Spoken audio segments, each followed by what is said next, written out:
that mindset behind. They've been trying to reform YSL into something way more bigger, and I get that with the new generation. But situations like this show how difficult it is. Not because Dior leaving a group destroys anything. Like, it's just saying because when somebody who helped shape the group originally and played a role into why people even cool with people in the first place, it can break things apart just naturally. It'll be a whole different convo if we had more context, right? And the whole old way just stopped messing with Dior like everybody. I mean, even Peasy and Skate. But he still is somewhat associated with them, bro. I'm seeing people still follow him and still engage with him, comment on IG and Twitter and stuff like that. Yo, they still active. Maybe tease at Shawty Rock and Connor, obviously, but everybody else seemed to be cool with him. So I kind of hope that Dior falling out with Oway doesn't cause a whole ripple effect to the point where like even more guys separate themselves from Oway. But the good thing about this is that some people still seem to be cool with Dior, but most people that's in the situation also been very silent. Or the situation itself could have been settled behind scenes too. But after what Dior has said during his set, it seems to be a thing where teasers really took that personal, even Shawty Rock himself, because they exposed the paperwork and they went full in. So there's a lot of things that's really going around with this whole thing, bro. We could say, oh yeah, Dior should have never did what he did in terms of hopping on stage and dissing those guys, but it's also another thing where we don't know what happened before that either, because when Ian kind of made his tweets making it known that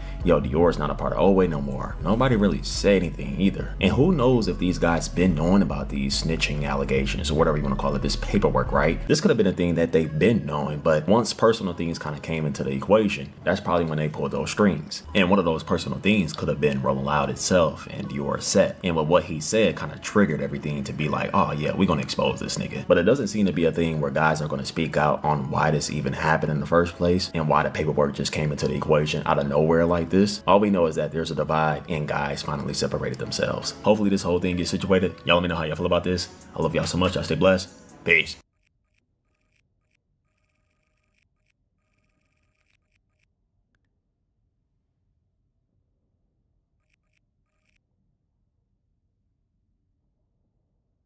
It's only right I talk about this artist that's been gaining this strong momentum at a ridiculous rate lately. And honestly, I don't feel like enough people are paying attention to just how fast things are moving for him. And the artist is Peasy. Because over the last year, we watched a lot of conversations in underground revolve around heavy distortion, aggressive production, and those intense blowing out sounds. And while that lane is still thriving, no doubt, it's no shade towards them, I still love that music. There's definitely been another sound slowly making its way back to the forefront, more ambient, more melodic, uplifting, atmospheric music that feels spacey, emotional, and immersive. Music that really creates a world. And when I look at who's leading that shift right now, names like Nine come up, Peasy, Oway, a lot of people come up now, but especially Peasy. And what makes his rise so interesting is that it's not just the numbers, the affiliations, or the attention that he getting. It's the fact that he's building something that people genuinely connect with. From the production choices, to the melodic structures, to the way he glide on these beats, with his own tone, his unique voice, and deliveries, he's creating his own substance. And a lot of guys like me, of course, have compared his sound or certain elements of his music to artists like Destroy Lonely. And it's not a bad thing, because I understand why. I could talk about this all day, but I feel like Lone helped open the door for a lot of ambient and atmospheric ideas that have been influenced by this generation of artists. But what stands out to me is that Peasy isn't just copying that formula. He's taking inspiration and building his own world out of it, you know? And there's a lot of people that's doing that, but the main one that's dominating that right now, it gotta be Peasy, because right now the momentum behind him is impossible to ignore. Every song that he dropping feels bigger than the last. The audience is growing, the record's connecting, and it feels like I'm watching an artist really transition. So today, I'm gonna put some vibes up in here of me talking about that rise, the lane that he's helping push forward, and why I feel like Peasy is one of the most important names to watch in the underground right now. So it'll be multiple clips, multiple vibes. I'll make sure to add some titles that way y'all not confused. But yeah, let's get to it. Peasy is dropping on Sunday instead, but he already dropped something today. We got Before NTB. Let's see what the fuck is going on. We finna tap in, bro. You know, Peasy been going crazy. I already explained this. I'm gonna also throw something in before this. That way niggas can know what I think about Peasy and his career, but I already chatted about that shit hella today. Yeah, there's no bad songs over here. Keep It Tuck is hard too. I just got paid. Yo, I got a question. Is there anybody in here that didn't see the Peasy hype at first, but hearing this got you? Or any songs recently that he dropped got you? You can keep it real, bro. It's cool. Like, you can say that. Now, I saw the hype when Hetty's Bustin' dropped. Okay. Yeah, of course. A lot of us did. And that's what made me a fan too, for real. I think after that, I heard Drop shit. I was like, ooh, shit. Like, this nigga crazy. But dead ass, bro. Right there.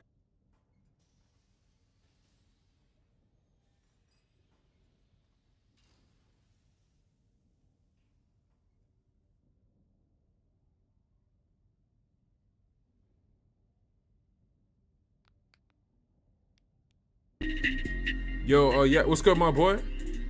Welcome to the parlor, bro. Couple bands, okay. Couple friends, okay. Yo, be like, okay.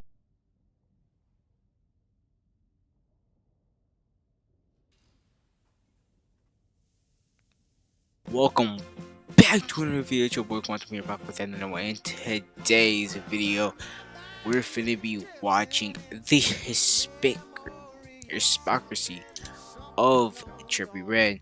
The thing said he was like talking to some like 15-year-old boy.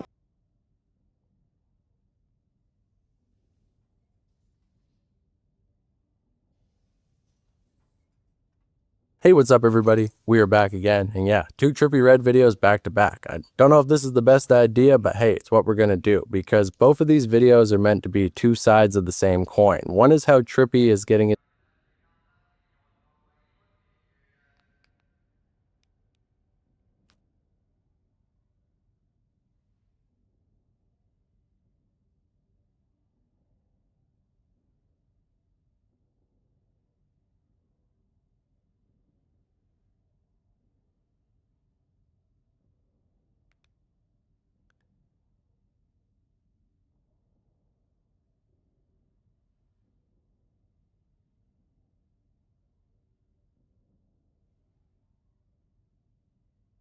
Hey, what's up everybody? We are back again, and today we once again have to talk about Trippie Redd. And I know what you're probably thinking, how is there possibly anything more to say after you already made an hour-long video about his entire career? If you didn't say everything that you want to say about him there, then what's wrong with you? Well, first of all, a lot, but second of all, that video was more so supposed to be about his early life, his initial rise to fame, the things that he did during the SoundCloud era. I definitely was able to fit quite a bit into that video, but Trippie Redd is the type of artist who has had such a long and very successful career that it's hard to cover everything in one spot, even with an hour plus. And on top of that, unlike many of his SoundCloud peers who basically had the main bulk of their career happen in about 2 years time, and then everything after that point is kind of just add-ons, Trippie Redd has stayed in the spotlight for the better part of 8 to 10 years. I mean, he really started to blow up in a big way and make his way into the mainstream industry around 2017, but 2016 and even 2015 were definitely his bubbling under years, and he had a very strong cult fan base even before he really started to pop off. And the funny thing about all of that is that Trippie Redd's career almost completely disproves the 1985 effect. If you don't know about this, J. Cole made a song during the SoundCloud era where he said that every single rapper who tried to blow up off a gimmick wouldn't be able to last because, well, people would eventually get tired, trends would change, and that rapper would fall off. Now, most people think that this song was primarily directed at people like Tekashi 6ix9ine, and Lil Pump, and Smokepurpp, and for the most part, all of their careers did kind of fall apart, at least in the music industry. They're still somewhat influencers, but people aren't really checking in for new songs from them. But believe it or not, Trippie Redd actually initially started to pop off doing very similar things. He would post a bunch of videos on Instagram and Vine where he would say funny stuff, he would show off his unique personality, and early on, you could call him just another Instagram clout chaser. I think a lot of people think that he only really started to get heavily involved with the app once he started beefing with Tekashi, but he was doing this stuff as far back as 2016. But despite that, he actually played the game right, bringing people in the door with his crazy persona, but keeping them around with his actually pretty solid music. And because of that, he was quickly able to rise through the ranks of the underground scene and becoming one of the most promising upcoming artists in only about a year's time, which is already very impressive. But then after that, he was able to level up again and again. Eventually, he would start to get Billboard hits, diamond plaques, and by the time that 2019 rolled around, he already had 3 classic projects. Some could argue even more than that. Because when it comes to most artists from the SoundCloud era, fans seem to be able to unanimously agree on what their best project was. I mean, when it comes to Juice WRLD, I think everybody pretty well agrees that Goodbye and Good Riddance is his most solid project. I mean, I personally like Death Race for Love a little bit better, but it's not so much the musical quality of the project that keeps people around, although it is pretty good. It's more so the time that it dropped. That was really prime Juice WRLD. The same with XXXTentacion. I mean, some people will argue that 17 is better, some people will argue that Question Mark is better, but either way, those were both prime XXXTentacion. But that's not fair. Both of those guys are passed away now. If they continue to make music and they live longer, they probably would have more iconic projects. So why don't we look at a couple people who are still around nowadays, like Little Skies? What's his best project? Probably probably Life of a Dark Rose or Shelly, which both dropped pre-2020. Even Lil Uzi Vert, I think pretty well everybody agrees that Love is Rage 2 is probably his best project. Some people would say Eternal Atake, but nobody's really looking at anything post-2020 as his best body of work. Everybody would say that Prime Uzi was really in the 2010s. No disrespect to Uzi, by the way, I definitely think that if he gets back in his bag and really tries hard, he can make something on par with Love is Rage 2, but up to this point, he hasn't really been able to capture that same magic. But then you look at Trippie Redd. Almost immediately, I feel like people would say Life's a Trip, probably, maybe A Love Letter to You 3. Okay, both of those dropped right around the same time, so you can make the same argument that those are both prime Trippie, but then people look back at A Love Letter to You 1, that's some people's favorites, and then people even look at post-2020 stuff like Trip at Night, which is some people's favorite project of his, and he was just really able to carry his momentum throughout the years, which is pretty impressive to think about, because almost every single one of his contemporaries who isn't Playboi Carti wasn't able to do the same thing.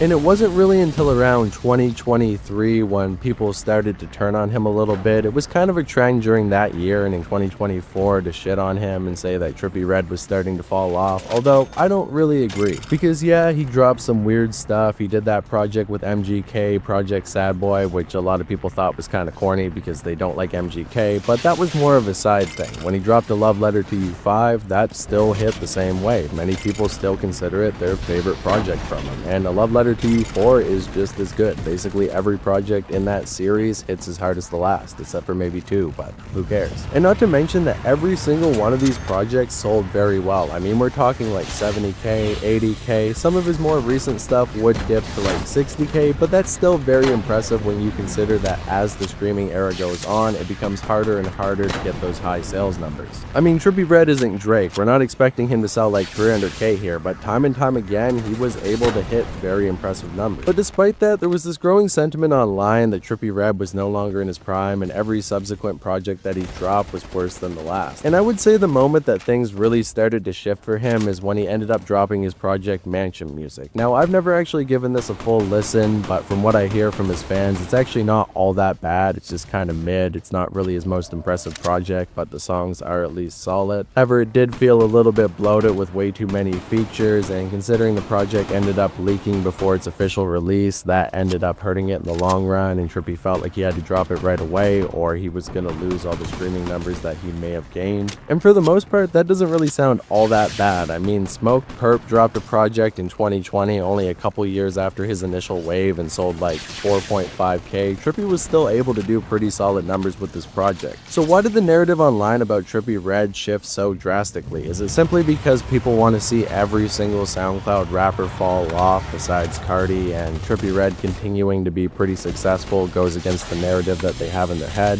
Well, maybe for some people, but I really don't think it's that deep. Is it because he was experimenting too much and getting away from that classic style that made him popular in the first place? Well, that was probably part of it, but Trippie Redd has always been experimental. I know a lot of people mostly know him for his singing music and doing the whole yeah, yeah. Okay, that's more Mario Judah, I guess, the yeah. But that's an extremely boiled down version of what Trippie Redd's music sounds like. He actually does have a lot of range. I mean, I've seen posts before where they showed like 7 different Trippie Redd songs that sound completely different. He can sing, he can rap, he's a talented artist. And I think this experimentation has actually helped him out a lot, because for most of these artists, they do the same thing over and over again until people get tired and then they try to shift, but at that point it's too late, because the fans who were there for that same old style only want to hear that same old style, and the fans who already left aren't coming back to hear an experimental project. So Trippie being willing to experiment, especially with that new Rage sound, definitely helped him out in the long run, because when you talk to Trippie Redd fans, they're going to tell you different things that they like about his music. Some people like the rage, some people like the singing. I personally like his actual straight up rap stuff the best. The Love Letter to You 4 I feel like had the most actual just rap cuts on it, and that's my favorite project he ever dropped. I mean, of course you see fans constantly telling him to go back to that classic 2018 Trippie Redd style, which they do with basically every rapper from that era because they're very nostalgic for that sound. But when it comes to Trippie Redd, what does that even really mean? What type of music do you want him to make? You want him to sing? He's been singing. Do you want the old beats like the Pierre Bourne beats? I don't think people are actually nostalgic for the music. I mean, I guess they are for those projects, but it's more so the time that they dropped, which he's never going to be able to recreate. I mean, that's a broader discussion, but when it comes to Trippie Redd, I really feel like all you're looking back at is just different beats and a younger voice, and that's about it because he's always been shifting his sound. But no, I really don't think it's either of those prior reasons why people really started to sour on Trippie Redd. I think it's more so because Mansion Music simply didn't get the promotion that it should have. Now, people have argued with me about this before in the Trippie Redd fanbase, saying that everybody knew it was coming out and that I simply wasn't tapped in, but that's the thing. You guys are in the Trippie Redd fanbase. You're paying attention to everything that he does, but on the broader internet, on most of the rap pages and promotion pages, people were not really talking about this project until after it came out. Trippie Redd's the type of artist where even if you're not tapped into the underground scene and following every little promo page, he still gets posted by those mainstream outlets. I mean, Academics always seems to promote his albums, and while he might have done that for Mansion Music, I didn't really see the same hype or talk as I did for many of his others. And I think part of that is there was always some sort of controversy around every project that he dropped. Not necessarily something that Trippie did bad, but it was more so like 6ix9ine says that Trippie Redd's next project is gonna flop. Will he be able to sell over 50K? This next Trippie Redd project is dedicated to X. Is he chasing the legacy, or is he gonna be able to reach those same numbers as his fallen friend? Trippie Redd disses a bunch of artists for selling over 40K, and then he drops a project that only sells the same amount. Okay, so that one didn't really work out for him, but there was always some sort of reason outside of the actual music to listen to the new Trippie Redd project, whether it was because fans wanted to get his numbers up to hopefully beat his rivals, or they wanted to see what sort of tributes he was putting on there, or maybe what type of disses or sneak disses that he was going to put towards people that he was beefing with. But that was more so during the prime SoundCloud era. As Trippie got older, well, not that much older, because even right now I think he's only like 27 years old, so he's still pretty young when it comes to all of these rappers from that era. He would mature, he would step back from all the beef, which of course would be good for his mental health and good for, you know, growth, but at the same time it kind of took a little bit of that luster away. And because of that, he would have less pull in the overall rap game. Now, I know nobody can do it forever, nobody can continue to beef and stay in the public eye and constantly have to do things to keep attention on them. It would get tiring, it would get old, and I'm sure Trippie Redd's at the point now where he just wants his music to speak for him and doesn't want to be forced to be this big public figure on Instagram to promote everything that he drops. I mean, he's had enough time in the game at this point that people should just be checking out every project that he drops simply for the fact that he's the one who dropped it. And his fans definitely are still doing that. Luckily for him, he has a massive cult fan base to fall back on that will check out every single thing that he drops. And Trippie can probably eat forever just off of those fans. He doesn't need all of that mainstream attention. He doesn't need to get posted by everybody. And I mean, Trippie's basically beaten out 90% of his peers from the SoundCloud era. He's had an incredibly successful career, so he should be comfortable just falling back and letting the fans feed him for the rest of his life. But here's the thing, I think Trippie is a little bit uncomfortable and his ego is a little bit hurt by the fact that he's not on the same level as Playboi Carti. Now, I know I keep bringing up his name time and time again, and people are getting sick of this dude because you basically can't go anywhere in the underground at this point without hearing his music or somebody that he co-signed or somebody who was inspired by him. But that's just because he has so much influence, for better or for worse. And on top of that, he's really mastered the whole not dropping that much, not talking that much. But despite that, every time that he does put a project out, all of his fans show up. It's not like he doesn't do promo, but he doesn't do it in the same way that many other artists do. And this is really the dream for any sort of introverted weirdo who wants to make music but doesn't actually want the fame that comes with it. It's the best of both worlds. You got all the money, all the fame, people care about you, you have aura, but you don't have to constantly promote yourself and dance around like an idiot on TikTok and go on live streams where you hang out with streamers that you can't really stand just because you need a little bit more promotion on your music. And unfortunately, Trippie Redd just isn't in that same boat. And you would think that he wouldn't care about that, being as extroverted as he is, but well, he kind of goes back and forth. For people who have been watching and listening to him for long enough, you can definitely see a personality shift with him. Back in the day, he was loud, he was rambunctious, he was always yelling, screaming, hyped up about all the new fame that he had and always trying to get people to laugh. But nowadays, he's quiet, he doesn't talk, he just kind of shuffles around and says a couple words here and there, trying to sound as deep as he can. He'll probably say something like, yeah, X was my brother, man, and like there's like a third eye opened on my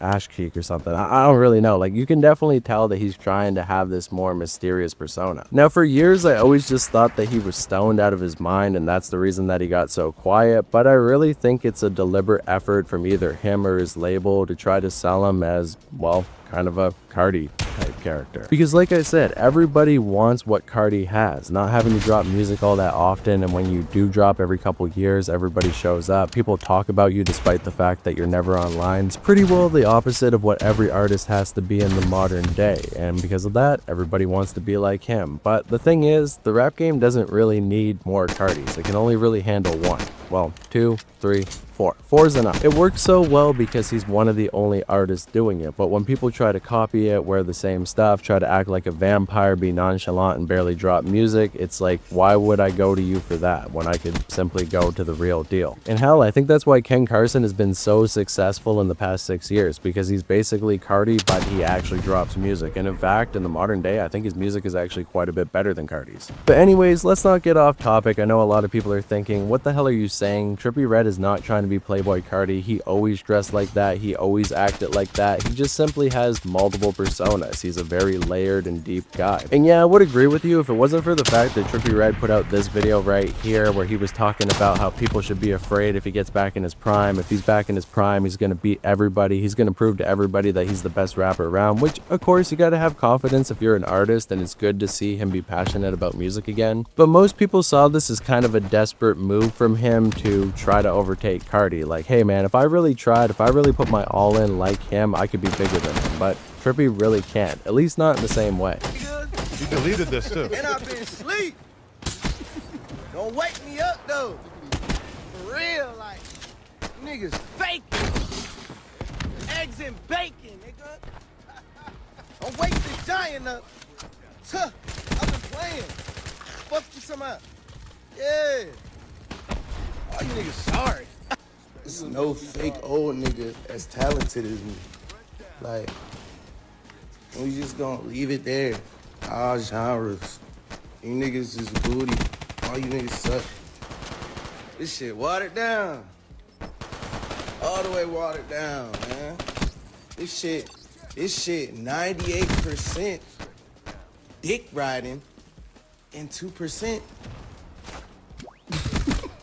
Trippie has always been an artist that thrives off of dropping constantly. He was always in people's faces. There was always a new song to listen to somewhere. And consistency is something that's very heavily underrated nowadays because, once again, everybody wants to be mysterious and only drop once a month. But dropping music constantly keeps your fans engaged and makes sure that they're not going elsewhere and checking out other artists while they're waiting for you to drop, possibly forgetting about you and becoming a bigger fan of whoever is taking over the spot that you're no longer filling. And Trippie seemed to know that for years and years. But all of a sudden he's become a lot less consistent. He's barely been dropping, and when he does, it's only like once every couple months. He'll put out a song that fans really like, everybody's hyped up to hear more, but then he doesn't drop for like 3 months after that. He drops another song that sounds completely different. It's like experimentation is good, it's great, I want more people to experiment, but it's kind of like you have to have a consistent theme for an entire project. But if you switch around too much and have so many different songs that sound completely different from each other, then, well, people aren't really gonna know what to stick around for. It's like, damn dude, I really like vanilla ice cream, I really like chocolate ice cream, okay, I like strawberry too, banana, okay, that's too many different flavors all at once. Like, right now I just want to have strawberry ice cream. And I know it probably sounds a little bit hypocritical because I said before that experimentation is good, but now all of a sudden it's bad. But you can really hear the uncertainty in Trippie nowadays. He's not experimenting because he wants to try a new style, because he's inspired to do something different. I mean, even Neon Shark, which many people consider his worst project ever, with him doing a bunch of rock type music on it, at least that sounded like something he genuinely wanted to do. He likes rock music and he wanted to create his own project in a similar sound, and whether or not it worked out, it at least sounded like he was passionate. But this new music doesn't really give that same passion. And well, Trippie Redd has even said that himself, that over the past 3 years he lost his love for music and he no longer felt the same connection that he had for it in his early 20s. And because of that, he had to take years to kind of figure out what he wanted to do with his life, who he was as a person, figure himself out so he can make the music that people want to hear, not some sort of trend chasing project that doesn't even sound like him. And honestly, you gotta respect him for it.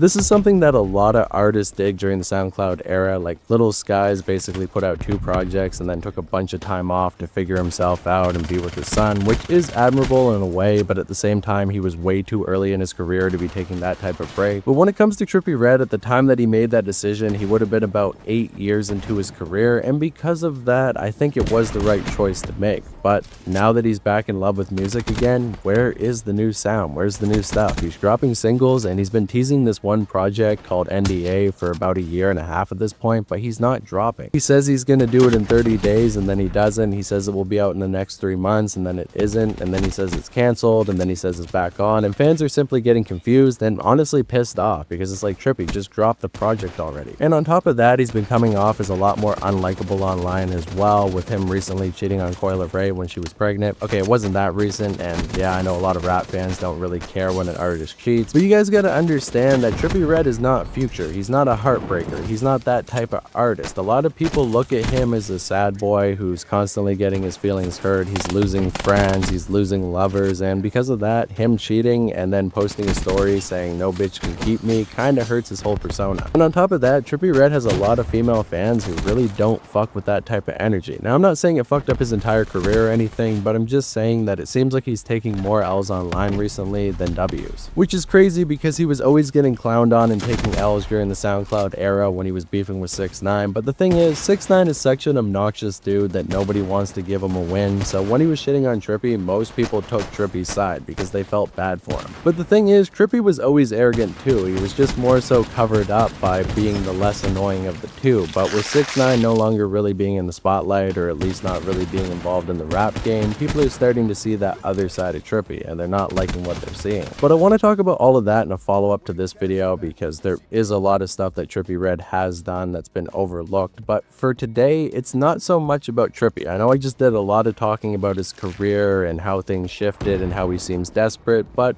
what are all the factors that are leading up to his career being in a bad place? Well, he's not getting promotion, he's switching up his style and trying to chase trends, and he's not able to drop music. Why is he doing all of that? Well, he's not. It's his label, 10K Projects. Now, I've spoken about this previously in another video, but you don't need to really watch that one to understand this because now I can actually flesh it out a lot better. I know a lot more about these labels and what's going on, and well, it actually even connects to Atlantic Records and what's going on with Oliver Tree. So it all kind of comes together. But anyways, as most of you know, Trippie Redd was the first ever artist to sign to 10K Projects, or at least the first ever rapper. Apparently they had a couple rock bands before that point, but they never really went anywhere. Now, 10K Projects is a pretty big name in the SoundCloud wave and even the modern underground. They've been behind many big artist careers. Tekashi 6ix9ine, they signed Josiah for a while, Rich Amiri, even Shay is signed to them. As many of you know, this label 10K Projects goes hand in hand with Internet Money, the production company started by Taz Taylor and Nick Mira, which had a huge hand in the careers of people like Juice WRLD, Ian Dior, Poor Stacy, Dro Kenji, and so on and so on. I made videos on many of these people, and they have one common through line. They're all somewhat industry plants. The way it works is that A&R guys are constantly scrubbing through SoundCloud looking for any sort of artist that they can find that can match that Internet Money type style. Sometimes they'll have a minor TikTok hit which will get them the attention, or sometimes they don't really have a fan base or anything behind them. It's more so just their persona or type of voice. I mean, Poor Stacy really had no fan base before they signed him. He used to go by the name Alito Zantana and really only had about 200 followers on SoundCloud, but despite that, Internet Money would find him, fly him out, completely shift his style, put him on a bunch of different beats, and well, basically plant him in the industry, getting him all of these big name features from people like Travis Barker and many more. But that's the old way of doing an industry plant. The labels have learned nowadays that you don't want to make it so obvious, because if people think that the artist is fake, they're not going to connect to them. They would learn that lesson from people like Jumix and Baby Goth, who were the most obvious industry plants ever, but those guys actually weren't signed to 10K. However, Icy Narco